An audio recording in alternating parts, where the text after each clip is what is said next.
आजचे कापूस बाजारभाव पाहण्या अगोदर जर चॅनलवर नवीन असाल तर शेतकरी मित्रांनो चॅनलला आता सबस्क्राइब करा, जेणेकरून तुम्हाला नवीन येणारा व्हिडिओ सर्वात अगोदर पाहायला मिळेल।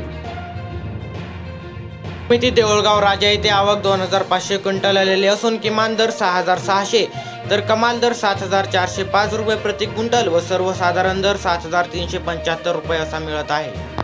नंतर उमरेड बाजार समिती येथे आवक 420 क्विंटल आलेली असून किमान दर 6500 रुपये तर कमाल दर 7080 रुपये प्रति क्विंटल व सर्वसाधारण दर 6800 रुपये प्रति क्विंटल असा मिळत आहे। त्यानंतरची बाजार समिती आहे अकोला बोरगाव मंजू येथे किमान दर 7100 रुपये प्रति क्विंटल तर कमाल दर 7400 रुपये व सर्वसाधारण दर 7250 रुपये असा मिळत आहे। त्यानंतर महाराष्ट्रातील प्रमुख बाजार समित्यांपैकी एक मानवत येथे आवक 2950 क्विंटल आलेली असून किमान दर 6600 तर कमाल दर 7405 व सर्वसाधारण दर 7325 रुपये प्रति क्विंटल असा आलेला आहे।